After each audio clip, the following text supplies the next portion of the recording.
अपनी शक्ल लेकर यहाँ से दफ़ा हो जाओ। उनके घर में इस वक्त बहुत ज़्यादा ही कलेशबाजी चल रही थी। अंकित, तुम अपने होश में तो हो? सुनीता देवी भी इस वक्त बहुत गुस्से में आ गई थी और अपने बेटे को बुरा भला कह रही थी। अंकित, वह लड़की प्रेग्नेंट है तो मैं क्या करूँ? पहली औरत है जो माँ बनेगी। इसकी तो मैं शक्ल भी नहीं देखना चाहता। इसे निकालो मेरे घर से। अंकित गुस्से से दहाड़ा था। सामने खड़ी अन्नू को देखते उसके तन बदन में चिंगारियाँ जल उठी थी। शाबाश बेटा, और ड्रामा कर लो और लोगों को इकट्ठा कर लो। सिर्फ अभी इससे तुम्हारी मंगनी हुई है।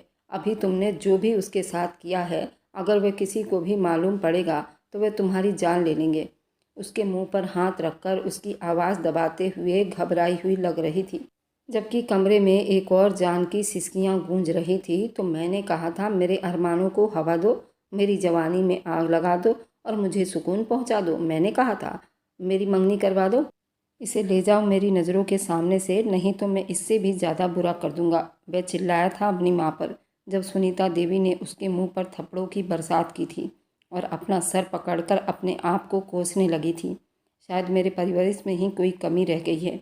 अंकित अपनी लाल आंखों से माँ को देखता रह गया। ये मंगनी तुम्हारे पिता का फैसला था, ये भूल गए हो? उन्होंने सिर्फ तुम्हारी मंगनी करवाई थी, ये नहीं कहा था कि बिना शादी के तुम पिता बनने का काम सर अंजाम दो। अंकित, भगवान के लिए ज़रा होश में आओ। क्यों उसके जान के दुश्मन बन गए हो? सुनीता देवी गुस्से से बोली थी। प्लीज़ माँ, आप जाइए यहाँ से, अंकित ने बड़े गुस्से में कहा। पिंक कलर के कपड़े में वह दीवार से चिपकी अन्नू को उसने गुस्से में देखते हुए कहा था। उन्होंने अपने बेटे को और फिर अनु को और फिर अंकित को देखा। अंकित ने क्या किया था ये तो सब सुनीता और अनु ही जानते थे। अनु की गलती बस ये थी कि वह उससे मोहब्बत कर बैठी थी और उसी मोहब्बत ने आज उसे कहीं का नहीं छोड़ा था। वह कैसे उसे बिना शादी के बच्चे को छुपाती, जिसे उसके पिता ने ही उसको किसी और का पाप बना दिया था।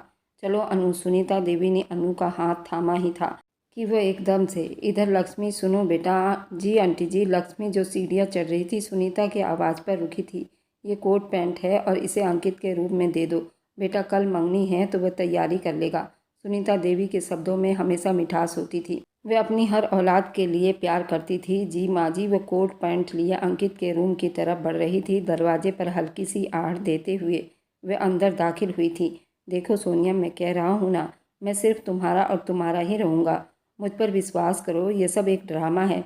अंकित की बात पर लक्ष्मी एकदम चौंकी थी। उसके सब तो मुंह में ही रह गए थे। वह वीडियो कॉल पर था और नहीं जानता था कि उस वक्त लक्ष्मी उसके रूम में आ चुकी है।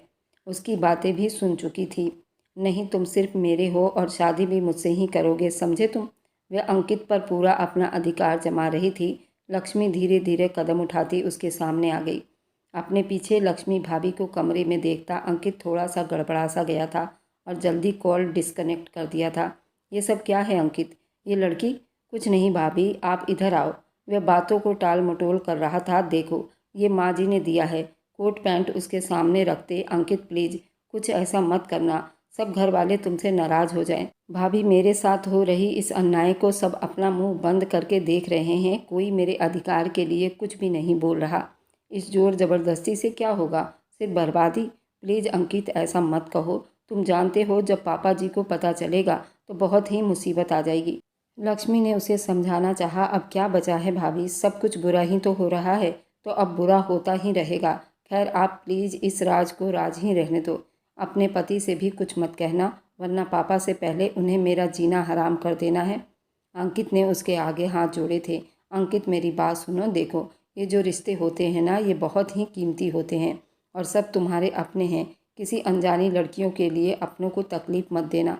वह दुख से उसे बहुत समझा रही थी, जो बिल्कुल समझना ही नहीं चाहता था। सरना में झटकता बाथरूम में घुस गया था। आज शाम को अंकित और अनु की मंगनी थी, जो कि दीपक जी के मर्जी से हो रही थी। अनु उसकी माँ की सहेली की लड़की थी। उनके गांव में उनकी सहेली और उसके पिता की मृत्यु हो गई थी और वे लड़की अपने घर में बिल्कुल अकेली थी। ना ही उसके नाना नानी ने अपनाया और ना ही उसके दादा दादी ने अपनाया। पड़ोसियों ने दीपक को फ़ोन किया तो वह उस लड़की को लेकर आ गया था। वह उस वक्त बहुत छोटी थी, वह दुनियादारी नहीं जानती थी। अनु से वह बहुत ज़्यादा प्यार करते थे, जबकि भगवान ने दीपक को 2 बेटों से उनका परिवार पूरा किया था। आरव और अंकित दोनों उनके बेटे थे। बड़े बेटे आरव की शादी उनकी कॉलेज की सहेली की बेटी लक्ष्मी से 6 साल पहले हुई थी। उनके पास एक बच्चा भी था, जो लड़का था। जो सब घर वालों के आंखों का तारा भी था। अंकित की पढ़ाई पूरी होते ही दीपक ने उसका और अनु की मंगनी की डेट रख दी थी। अनु वो लड़की थी जिसे अंकित ज़िंदगी में सबसे ज़्यादा नफरत करता था।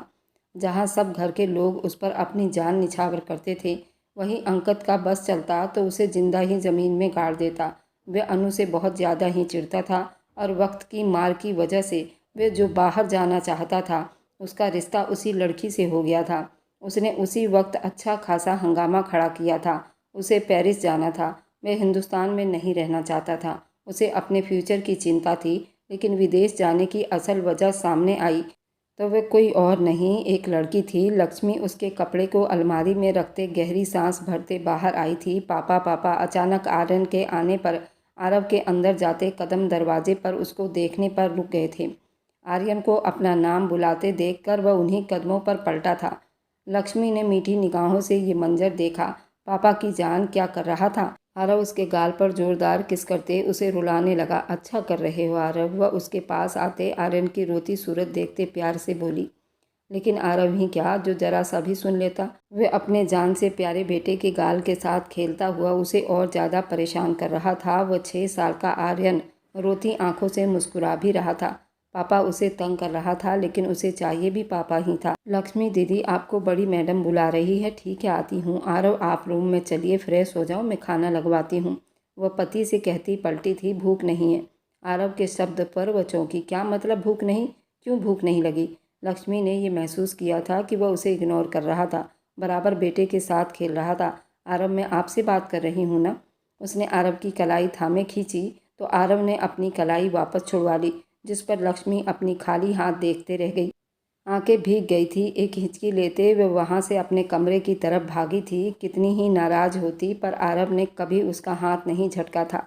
वह मोहब्बत से पहले उसे हमेशा इज्जत दिया करता था, और आज जिस तरह उसने हाथ खींचा था, वह दुखी होती रूम में आते हुए औंधे मुंह बिस्तर पर गिरती रो रही थी।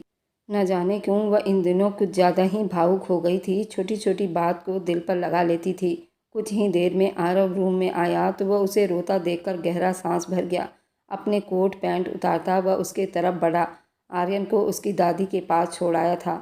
वह रूम में वापस आया था, जहां उसकी पत्नी आंसू बहाने में बिजी थी। अरे यार, तुम औरतों के पास सबसे खूबसूरत हथियार ये आंसू ही तो होते हैं। इन आंसुओं के बहाने तुम औरतें मर्दों के दिलों के साथ खेल जाती हो। लक्ष्मी उठकर बैठी थी, उसके सीने पर मुक्का मार गई। क्या लक्ष्मी, एक जरा सा हाथ ही तो झटका था ना, इतना रोना धोना मचा दिया। और रात को जब मैंने कहा मेरे पास आओ, तब अपनी बात याद करो। वह अब अपने आंसू को छुपाते अब उससे शिकायत कर रहा था। ऐसे करोगे मेरे साथ आप? वह उसके बाजू को जकड़कर रूठे अंदाज में बोली, बुरा लगा ना? रात को तुमने भी बिल्कुल इसी तरह से अपने बाजू को मुझसे छुड़वाया था, और मैं तड़प कर रह गया था। जब तुम औरतें दूसरों के जज्बात से खेलो तो वो प्यार होता है, और सेम अगर मर्द करे तो वह कठोर और बदतमीज़ होता है। अब ऐसे करोगे आप मेरे साथ? आरव उसके बाजू को पकड़े हुए रूठे अंदाज में बोला। बुरा लगा ना? रात को ऐसे ही बाजू छुड़वाया था तुमने? वह उसी के अंदाज में बोलता। लक्ष्मी को बहुत प्यारा सा लगा था। मैं कुछ भी कर सकती हूँ, मैं आपके साथ कुछ भी कर सकती हूँ। आप मेरे पति हैं, मैं सिर्फ आपसे प्यार की उम्मीद रखती हूँ, और आप अगर ऐसा करोगे तो मैं कहाँ जाऊँगी? वह इतराकर बोली थी। सच में? फिर पास क्यों नहीं आती? वह बार बार रात वाली बात उसको याद दिला रहा था। यार, तुम कितने बुद्धू हो। हमारी शादी को 8 साल हो गए हैं, लेकिन आपको मेरे पीरियड्स के दिन याद नहीं हुए। आपको अच्छे से पता है कि जब मेरे पीरियड्स आते हैं तो मैं आपसे दूर रहती हूँ, क्योंकि मैं खुद भी अपने ऊपर कंट्रोल नहीं रख पाती। आपको समझना चाहिए ना। वह मुंह बनाकर बोली। मैं नहीं समझता, सीधी बात है। जब भी बुलाऊंगा तुम्हें आना होगा। बिना किसी बहाने के वह रूठे हुए अंदाज में बोला। महीने के कुछ दिन आराम के होते हैं, बच्चे नहीं हैं आप। लक्ष्मी उसके कान में मिनाती अपनी आंखें नीचे उसे देखा। वह एकदम उसके होठों को अपनी पकड़ में ले गया। लक्ष्मी उस अचानक हमले के लिए तैयार नहीं थी। वह पीछे तकिए पर जा गिरी थी। शादी के 8 साल बीत गए थे, लेकिन वह आज भी पहले दिन की तरह शर्माती थी, और उसका यही शर्माना आरव को उसके और ज़्यादा पास ले जाता था। आरव उसके सांसों को अपने होठों से रोकता अपना हाथ लक्ष्मी के बैली बटन पर चला रहा था। लक्ष्मी पूरी कोशिश कर रही थी उसके हाथ हटाने का, पर वह नाकाम थी, और वह भी बहक रही थी। पर वह ऐसे ही पीरियड्स के दिनों में उसके करीब नहीं आना चाहती थी। अब आरव धीरे धीरे उसके ब्यूटी बॉल पर आया था, और अपने होठों से जगह जगह चूमता हुआ उसको भी बेकरार कर रहा था। अब पीछे हटा तो वह गहरी सांस भरकर रह गई और वह अपनी सांसों में उसका नाम लेती उसे और ज़्यादा पागल कर रही थी। कब ख़त्म होंगे आराम के दिन? आरब को असली मतलब समझ आ गया। 5 दिन तो वेट करना ही पड़ेगा। वह मुस्कुराती नज़रों से उसे शिकायत कर गई। वह उसके माथे पर होंठ रखे उसे शर्माने पर मजबूर कर गया। वह अभी कुछ बोलता कि दरवाजे पर किसी के आने की आहट हुई। अरब साहब, बड़े साहब आपको नीचे बुला रहे हैं। नौकरानी वहीं से आवाज़ लगाती भागी थी। अरब के गुस्से से घर में हर कोई डरता था। नौकरानी भी उसे डरते हुए कह गई थी। गुस्से में वो किसी को नहीं छोड़ता था। तुम रेस्ट करो, मैं पापा के पास जा रहा हूँ, वो उठते हुए बोला। वह एकदम उसके पीछे उठी थी। लक्ष्मी यार, क्यों इतनी अफरा तफरी मचाती रहती हो? वो उसके तबीयत का ख्याल रखता बोला। आपके होंठों पर मेरी लिपस्टिक लगी हुई है, वह शर्माते हुए बोली। आरब के होंठों को एक शर्मीली सी मुस्कुराहट ने छुआ। तो क्या हुआ, लगी है तो लगी रहने दो। आरब, कैसे बातें कर रहे हो? पापा देखेंगे तो क्या सोचेंगे? वह रुमाल उठाती उसके होंठों को साफ करने लगी। यही सोचेंगे ना कि मैं जोरू का गुलाम हूँ। मेरा बेटा मुझसे बड़ा गुलाम निकला। वह बाप के हर कारनामों से 2 कदम आगे निकला था, इसलिए बाप के सामने भी अपने जज्बात खोलकर रख दिया करता था, जिस पर वह अक्सर उसे घूर कर रह जाते थे। इधर अंकित बाहर आया तो अंकित ने एक ना ख़त्म होने वाली लड़ाई शुरू की हुई थी। कल उसकी मंगनी थी और उसने मना कर दिया था। दीपक का तो गुस्से से बुरा हाल था। इसे समझा लो वरना मर जाएगा ये मेरे हाथों से। वह बाप को देखते हुए खुद पर कंट्रोल करते बोला। क्या समझाएंगे? मैंने जो कहना था अब कह दिया है। मुझे विदेश जाना है, मुझे कोई मंगनी नहीं करनी। फिर सीधी शब्दों में बोला था। ठीक है, जाने दूंगा इसे जहाँ ये जाना चाहता है। आप क्यों रोक रहे हैं? वह बड़ी गंभीरता से बोला। तो वह दीपक उसे हैरानी से देखते रह गए। अगर जाना ही चाहते हैं तो इस घर से अपने बलबूते पर जाओ, पिता के पैसों पर या भाई के पैसों पर नहीं। आरव की अगली बात पर अंकित का दिमाग घूम गया था। क्या मतलब? अपने बलबूते पर? पापा का जो भी कुछ है उसमें हम दोनों का बराबर का हिस्सा है और अधिकार है। आप मुझे बेदखल कर रहे हैं। वह आरव की बात पर तड़पा था। आरव जानता था उसका कुछ भी नहीं है इस घर में। सब कुछ आरव का ही तो था, क्योंकि दीपक का वह सगा बेटा नहीं था। पर यह बात अंकित नहीं जानता था। तुम्हें जो समझना है समझ लो, तुम्हें जाना है तो जाओ, लेकिन याद रखना अगर कल उस लड़की से मंगनी ना किया तो तुम्हें इस जायदाद से बेदखल कर दिया जाएगा। पापा की दौलत वह सब वापस ले ली जाएगी। ओ भाई, मैं समझ गया। आप साफ साफ कहो ना कि मेरा इस घर में अब कोई अधिकार नहीं है। अंकित को भाई की बातें बहुत बुरी चुभी थी। अगर साफ साफ सुनने का इतना ही शौक है तुम्हारा, ये गाड़ी, ये हवेली, ये बाइक, ये फ़ोन, ये सारे महंगे महंगे कपड़े, ये सब तुम्हें वापस करने पड़ेंगे। ये सब पिता की वजह से तुम्हारे पास आए हैं। अगर तुम पापा की बात नहीं सुनोगे तो सब तुम्हें वापस करना पड़ेगा। बिना लगी लपेटे वह सीधा बात पर आया था। अंकित को सीधा झटका दे गया था। उसने अविश्वास से माँ और पिता को देखा। वह भी आरव की बात से बिल्कुल सहमत थे। उनके होंठ चुप थे, लेकिन चुप्पी में वह राजी थे। आप मुझे ब्लैकमेल कर रहे हैं? वह 2 कदम आगे बढ़ता बोला। जो समझना है समझ लो। कल तक वक्त तुम्हारे पास है, उसके बाद जो कुछ भी होगा उसकी जिम्मेदार सिर्फ तुम रहोगे। आरब भी 1 इंच पीछे नहीं हट रहा था। वह एक शिकायती निगाहों से माँ और बाप को देखता अपने कमरे में घुसता चला गया था। जोर से दरवाज़ा बंद कर गया। आरब बेटा, क्या ये सब कहना सही था? सुनीता देवी को फिक्र हुई। मम्मी, सही था या गलत मैं नहीं जानता, लेकिन कहना बहुत मुश्किल था। वह अपने अंदर के टूटे हुए आदमी का एहसास दिलाता पिता को देखने लगा। मैं आरव के हर फैसले में उसके साथ खड़ा हूँ। दीपक ने आरव के कंधे पर थपकी दी तो वह पिता को धन्यवाद कहता। वह जो भी कर रहे थे अंकित की भलाई के लिए ही तो कर रहे थे, लेकिन अंकित समझता ही नहीं था। वहीं एक कमरे में छुपी अनु कमरे की खिड़की से ये सब कुछ तमाशा देख रही थी और वह सब कुछ सुन चुकी थी। अब दीवार के साथ टेक लगाकर बैठी, मुंह पर हाथ रखे जोर जोर से रो रही थी। जिस आदमी को वह हमेशा भगवान से प्रार्थनाओं में मांगती आई थी, उसे यूं रिजेक्ट करता देख उसकी आत्मा तक कांप गई थी। अनु ने ऐसा कब सोचा था? हे भगवान, वो मुझसे नफ़रत करते हैं तो मेरा जोड़ उनके साथ मत लिखता। मैं शायद मोहब्बत ही करती हूँ अंकित से। वह चीखते हुए भगवान से प्रार्थना कर रही थी। अपने मोहब्बत के लुट जाने का गम भी मना रही थी। जब उसे होश संभाला था उसे अंकित ही दिखाई दिया था। हर जगह उसकी मौजूदगी महसूस होती थी। वह पूरा पूरा उस आदमी की मोहब्बत में डूब चुकी थी, जबकि वह आदमी उससे नफ़रत करता था और उससे शादी नहीं करना चाहता था और सबके सामने मना भी कर चुका था।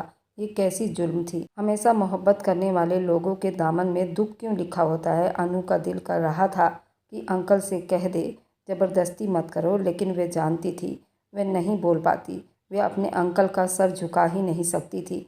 उसके काबू में सिर्फ भगवान से प्रार्थना करना ही लिखा था। अब कल उसकी किस्मत का फैसला होना था। इधर अब मंगनी के सारे इंतजाम पूरे हो चुके थे। रिश्तेदार दोस्त तभी उस दावत में आमंत्रित किए गए थे। मंगनी उनके घर में ही हो रहा था। पंडित जी आए हुए थे और सारे रस्म होने थे। पंडित जी आते ही बोले, अंकित को ले आओ। दीपक ने आरब को देखते हुए कहा तो उसने अपनी पत्नी लक्ष्मी की तरफ देखा और हाँ में सिर हिलाती। उसके कमरे की तरफ बढ़ी थी जो अपने कपड़े पहनकर खड़ा था, जबकि चेहरे पर बहुत ही गंभीरता और गुस्सा दिखाई दे रहा था। ओ मेरे प्यारे देवर जी, आ जाओ, सब बाहर तुम्हारा वेट कर रहे हैं। हाँ, ये सब मिलकर मेरी अर्थी की तैयारी कर रहे हैं। अंकित के शब्द गुस्से वाले थे। उस शब्द पर लक्ष्मी का दिल दहल सा उठा था। वह पूरे जान से कांप उठी थी। अंकित, तुम्हारे अंदर थोड़ी सी भी शर्म नहीं? कैसे इतनी तकलीफ और बुरे शब्द मुँह से निकाल लेते हो? जी चाहता है थप्पड़ मारकर तुम्हारा मुँह ही लाल कर दूँ। लक्ष्मी की आंखों में आंसू देखकर अंकित को कुछ शर्मिंदगी सी हुई थी। अच्छा चलिए, वह उसके पास आती धीरे से बोली, खबरदार आइंदा कुछ भी मुंह से ऐसा निकाला तो सच में मैं तुमसे नाराज़ हो जाऊंगी। वह उस पर गुस्सा करती प्यार से डांट रही थी। आप जानती हैं मैं इस घर का सौतेला बेटा हूँ। सिर्फ आरब भैया हैं सगे। चलो अच्छी बात है, तुम्हें पता चल गया है। भगवान की कृपा है, पता तो चल गया। तो ये भी लगे हाथ बता दूं कि ससुर जी तुम्हें बाहर कहीं और से उठा कर लाए थे। लक्ष्मी ने उसकी बात को मजाक में लेते हुए उसके बालों को बिगाड़ा तो वो मुंह बनाता उसके संग बाहर आया था। सुनीता बेटे को देखकर दिल ही दिल में उसकी नज़र उतार रही थी। रूठे से अंदाज में वो कितना प्यारा लग रहा था। कोई उस माँ से पूछता तो अपने दिल का हाल बताती। पंडित जी सुनीता को अपने बेटे की मंगनी के लिए बता रहे थे। सब उसके तरफ मुड़े। अंकित, दीपक, आरव सभी उस पूजा में बैठ चुके थे। घर में मंगनी की खुशी में एक छोटी सी पूजा रखवाई गई थी। उनकी मंगनी के साथ साथ ये पूजा तय की गई थी, लेकिन कोई ये नहीं जानता था कि उसे ज़बरदस्ती मंगनी के लिए यहाँ पर बिठा दिया गया था। अनु की ज़िंदगी में कितना बुरा असर पड़ने वाला था। बधाई हो अनु, मेरी होने वाली देवरानी बन गई हो। आंसू पोंछती लक्ष्मी ने उसे अपने गले से लगा लिया। सुनीता ने भी उन दोनों के साथ लगते हुए सारे आशीर्वाद दिए, लेकिन दिल में अब इस मंगनी से वो बहुत ज़्यादा अपसेट थी। उन्हें डर था अंकित कहीं कुछ गलत ना करते अनु के साथ, इसलिए उन्हें फ़िलहाल मंगनी ही करवाई थी। 1 साल के बाद शादी की डेट रखी गई थी। ऐसा तो वह सब सोच कर बैठे थे, लेकिन अंकित क्या सोच कर बैठा था कोई नहीं जानता था। दीपक ने अंकित को गले से लगा लिया, उसे बहुत आशीर्वाद दी, लेकिन उसने कोई रिस्पॉन्स न दिया। इधर अब रात के 2 बज रहे थे जब अचानक ही दरवाज़ा बजा। वह घबराकर उठ बैठी थी। हे भगवान, इस वक्त कौन आया? अनु ने दुपट्टा अच्छी तरह खुद पर ओढ़ा और दरवाजे की तरफ बढ़ने लगी। कौन हो? घबराकर पूछा, लेकिन फिर से दरवाज़ा बज उठा था। डरते डरते दरवाज़ा खोला और एकदम अंकित अंदर आता दरवाज़ा लॉक कर गया। वह उस वक्त अपने होश हवास में बिल्कुल भी नहीं था। चेहरे पर बहुत ही गुस्सा दिखाई दे रहा था। अनु डरकर 4 कदम पीछे हटी थी। आप इस वक्त यहाँ क्या करने आए हैं? अब तो तुम मेरी मंगेतर बन गई हो। तुम्हें एडवांस में आशीर्वाद देने आया था। जिस अंदाज में उससे बात कर रहा था, अनु के रोंगटे खड़े हो गए थे। रात के उस वक्त अनु ने उसे एहसास दिलाना चाहा, जो एहसास उसके दिल में चुभ रहा था। मैं तो तुम्हारा होने वाला पति हूँ। मैं रात के वक्त भी आ सकता था। अब इसके लिए कोई वक्त तय थोड़ी करना है। वह 2 कदम की दूरी तय करता हुआ उसके पास आकर रुका था। अनु तो अपनी सांस भी गिन गिन कर ले रही थी। अब मेरी मंगेतर हो और आज तो तुम मुझसे भी ज़्यादा खूबसूरत लग रही थी। कोई भी एक नज़र देख कर बहक जाए। पर अनु, वो क्या है ना, मैं तो अंकित हूँ। मुझे तुम्हारा ये खूबसूरत चेहरा कभी भी नहीं दिख सकता। तुम्हारी खूबसूरती मेरी नज़र में सबसे बड़ी दुश्मन है और वह जहर है जिससे मुझे कैद कर दिया है। वह बहुत ही आग बरसाती शब्दों में बोल रहा था। अनु की आंखों से आंसू बहकर नीचे गिर रहे थे, जिसे वह भगवान से रो रो कर मांगा था। उसके किस्मत में लिख तो गया था, लेकिन उसके दिल में ये जगह नहीं बना सकी थी। जानती हो कैसे? वह अचानक ही उसके पास आता, वह उसकी कमर पर हाथ डालता, उसे अपने सीने में सख्ती से दबा लिया था। अनु की धड़कनें अब बहुत तेज चल रही थी। वह उसे अपने से दूर करने की कोशिश कर रही थी। उसका ये पहला वार उसके होंठों पर था। अनु को वह अब 1 इंच भी हिलने नहीं दे रहा था और उसके दोनों हाथों को पकड़ता उसके होठों को अपनी होठों में ले चुका था। और उसके दोनों ब्यूटी बॉल को हाथों से मसलकर लाल कर चुका था। वह चिल्लाना चाहती थी पर अनु ये भी नहीं कर सकती थी। वह बहुत मजबूर थी। उसके बाद वह उसके बेली बटन पर आया था और वहाँ पर दांत गड़ाता उसको बेहाल कर चुका था। उसके बाद उसके कमर में हाथ डालकर उसको पूरा जोर का झटका दे चुका था। वह बड़ी जोरों से चीखी थी। उसकी चीख अंकित ने अपनी दोनों हाथों से दबा लिया था और बिस्तर पूरा लाल कर चुका था। अब वो बेहोश हुई थी या नहीं, वह नहीं जानता था। मेरी नज़रों में ये मोहब्बत नहीं, नफ़रत था। मेरी नज़र में हर औरत बदसूरत है जो मेरे मोहब्बत के लायक नहीं है, जो पति की पसंद की नहीं होती। उसके सख्त शब्दों पर अनु का जी चाहा कि उसे अपने कमरे से भगा ही दे। अगर वह उसकी पसंद की औरत नहीं थी तो उसके कमरे में क्यों आया था और उसके इतने करीब क्यों आ गया था? उसे यूं क्यों छू रहा था? वह उसका दिमाग भी पढ़ रही थी। अनु को हैरानी हो रही थी। बात ये नहीं मेरी मंगेतर हो और बहुत जल्दी ही तुम मेरी पत्नी बनने वाली हो। तुम्हें मेरा अधिकार देना होगा। तुम्हें बड़ा शौक है ना मुझसे शादी करने का, तो अनु मैं तुम्हें ऐसे कैसे छोड़ सकता हूँ? वह बहुत गुस्सा हुआ था। अनु के रोंगटे खड़े हुए थे। अंकित अभी उसका पति नहीं बना था, सिर्फ मंगनी हुई थी। वह उसके गुस्से वाली आंखों में झांकते दांत पीसता बोला। कुछ पल चुप्पी की नज़र हो गई। आप मेरे कमरे से जाइए। मेरी शादी अभी आपसे नहीं हुई है, सिर्फ मंगनी हुई है। उसे ये कहना चाहा, तुम चाहती हो कि मैं तुमसे शादी ना करूं? वह एकदम ही वह उसके दिल के हजारों टुकड़े कर गया था। अंकित, वो बड़ी अविश्वास से बोली थी, मैं यही तो बोल रहा हूँ, अधिकार या फिर हमेशा से इस रिश्ते से छुटकारा, जो तुम्हारी मर्जी। वैसे उसे अजीब सी मझधार में फंसा गया था। आप जानते हैं अभी सिर्फ मेरी मंगनी हुई है। अनु, वह ये शब्द बड़ी ही काँप कर बोल रही थी। अधिकार की या फिर इस रिश्ते से छुटकारा? वह उसके अंदाज को पढ़ता देख वह हिचकी लेते रोने लगी और कांपते हाथों से खुद पर पहने कपड़े अपने तन से उतारकर ज़मीन पर फेंक चुकी थी। हाँ, वह बहुत मजबूर थी क्योंकि उसके आगे पीछे कोई था ही नहीं, ना ही उसे कोई पूछने वाला था। अगर वह यहाँ ना रहती तो कहाँ जाती? उसके अंकल आंटी तो उसे बहुत चाहते थे, फिर वह उन लोगों की बात कैसे टालती? अब वह बहुत ही मजबूरी में फंस चुकी थी और उसकी बात मानती। उसके साथ वह सब कुछ कर गुजरी थी जो उसे नहीं करना चाहिए था। और फिर तो किसी ने भी अंकित से उसकी मर्जी पूछी ही नहीं थी। माँ बाप उसके थे ही नहीं। इस वक्त उसके अंदर अनु के लिए बहुत ही ज़्यादा नफरत बढ़ता जा रहा था। अब और ज़्यादा उसे टॉर्चर करने के लिए उसको ऑर्डर देने लगा। कमरे की मध्यम नीली रोशनी में उसका चेहरा बिल्कुल पीला पड़ गया था।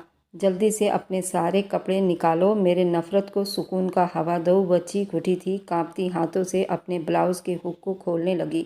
उसका पेटीकोट नीचे गिरा था, जबकि सामने खड़ा आदमी जो उसका मंगेतर था, आज वह रावण बनकर उसके सामने खड़ा था। उसके प्यार को आजमा रहा था, उसके रिश्ते को अपने नफ़रत से तोड़ रहा था। प्लीज़ अंकित, मत करो ऐसा, मुझे मेरी नज़रों में मत गिराओ। उसके आगे हाथ जोड़ गई, लेकिन सामने वाले के सर पर जैसे आज खून सवार था।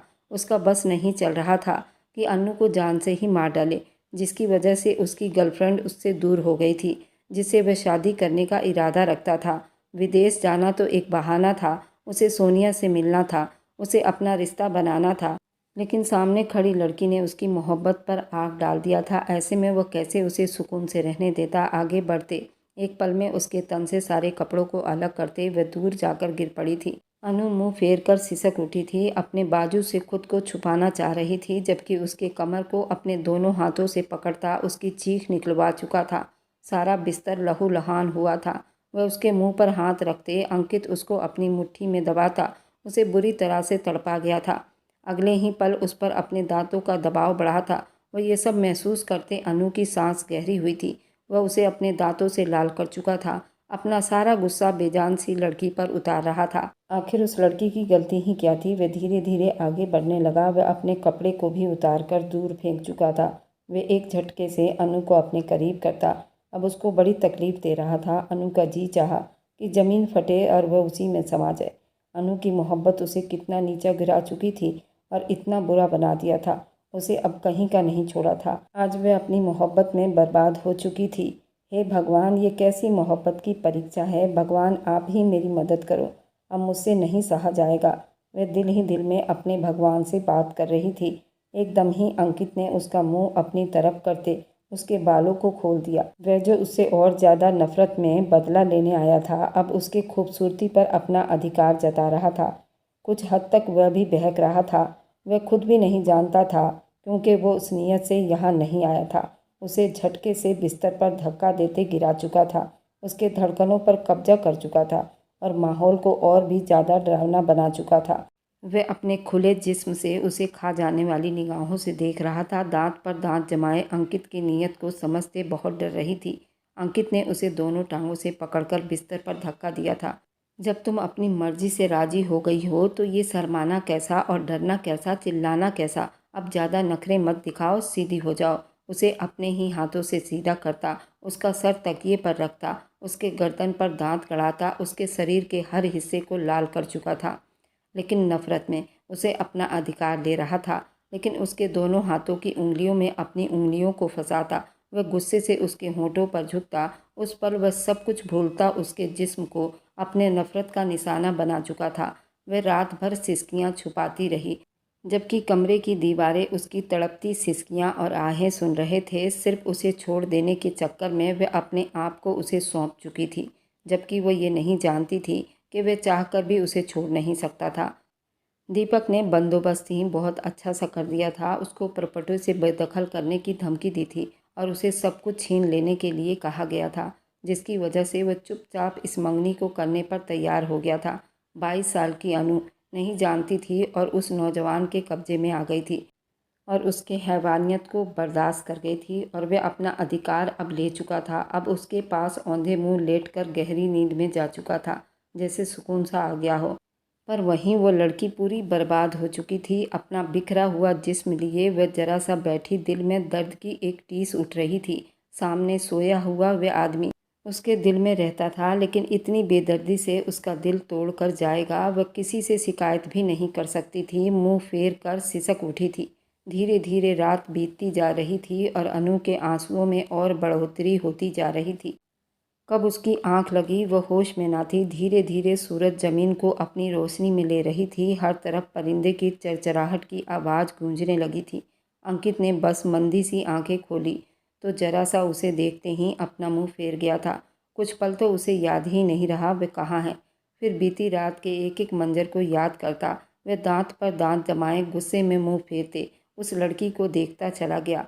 उसने अपने खुले जिस्म पर सिर्फ कंबल लिया हुआ था, पर उसके कमर का कुछ हिस्सा अभी भी खुला हुआ था। उसकी कमर के तिल, जिस पर अंकित ने कल रात बड़ी ही हैवानियत दिखाई थी, उस वक्त फिर उसे अपनी तरफ खींचता हुआ महसूस हुआ, जिस पर अंकित ने अपनी आंखें जोर से मींच ली और झटके से बिस्तर से उठा और पास में पड़ी अपनी शर्ट उठाता। अगले ही पल पहनकर एक नज़र नफरत से उस सोई हुई अनु को देखता।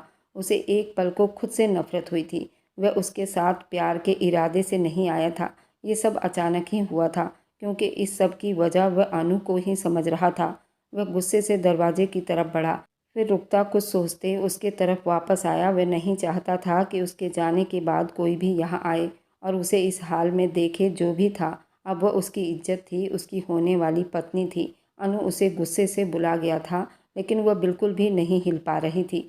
इतनी लापरवाह है, ये कपड़े पहने बिना ही सो गई है, जैसे न जाने क्या कुछ कर दिया हो इसके साथ, वह बड़बड़ाया था। और अगले ही पल वह उस पर से कंबल को खींचता उठाया, पर वह गहरी नींद में थी या बेहोश हुई थी या नहीं, उसे कोई अंदाज़ा नहीं था। लेकिन उसे यहाँ से निकलना था। किसी के भी जागने से पहले उसने आगे बढ़ते उसके कपड़े उठाते उसे पहनाना शुरू किया। उस पल अंकित ने कैसे खुद को कंट्रोल किया ये वही जानता था। कोई शक नहीं था, वह बहुत ही ज़्यादा खूबसूरत थी। इस बात को वो बड़ी सच्चाई से स्वीकार कर चुका था। जुबान से तो वह कभी नहीं कहने वाला था। उसे कपड़े पहनाता वह वापस उसे तकिए पर लिटा गया था। अनु अभी भी आंखें मूंदे थी और अंकित ने एक नज़र उसे देखा और फिर बहुत चुप से कमरे से निकल गया और अपने कमरे में आता हुआ बिस्तर पर बाहें फैलाए आंखें बंद कर गया। प्लीज़ अंकित, मत करो ऐसा, बस वह सिसक रही थी। अंकित बिना शब्द बोले वह उसके साथ सब कुछ करता चला गया था और वह बहुत तड़पी थी, लेकिन अंकित ने जरा सा लिहाज न किया था। उस पर छाता चला गया, आंखें मूंद ली। वह एक बार उन शब्दों में चला गया जिनमें वह अपने जज्बात से उसे भिगोता चला गया था। वह अनु से अपना अधिकार ले चुका था। मोबाइल पर आई कॉल पर वह चौंका। सोनिया का कॉल लग रहा था। उसे देखकर वह अपना होंठ भींच गया था। कल उसने कितनी बार कॉल की थी, उसे कितनी विनती की थी एक बार कॉल पिक कर ले, लेकिन मजाल है अंकित ने उसका कॉल उठाया हो। वह गुस्से से अनु के रूम में गया था और अब सब खत्म हो गया।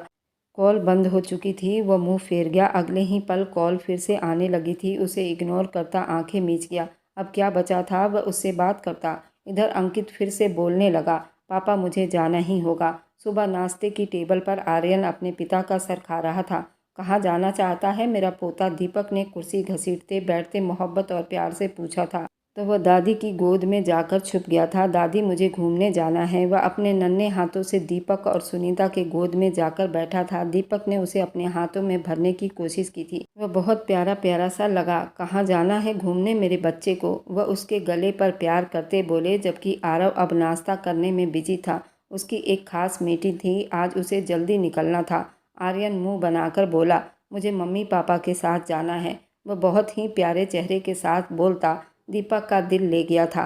क्यों भाई? आर्यन के पापा हमारे नन्हे पोते की खुशी क्यों नहीं पूरी कर रहे हो? इसके आगे की कहानी बहुत दिलचस्प रहने वाली है। क्या अंकित अन्नू को अपना पाएगा और क्या बीतेगी इन सब के ऊपर जब नफरत में की गई पाप सबके सामने आएगा? इसके आगे की कहानी आपको इसके कैप्शन में ही मिल जाएगा, तो इस कहानी को मिस ना करना। और मेरी वीडियो आप लोग जहाँ कहीं से भी देखते हैं, कमेंट में अपने शहर और राज्य का नाम ज़रूर बताएं।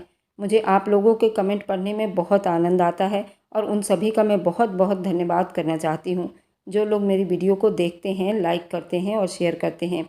अगर आपको आज की कहानी पसंद आई है तो वीडियो को ज़रूर लाइक कीजिएगा और अपने दोस्तों के साथ शेयर भी कीजिएगा। और हाँ, अगर आपने अभी तक हमारे चैनल को सब्सक्राइब नहीं किया है तो ज़रूर सब्सक्राइब कर लें।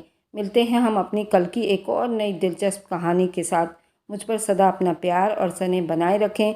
सभी को मेरा प्यार भरा नमस्कार दोस्तों। खुश रहें, स्वस्थ रहें, मस्त रहें।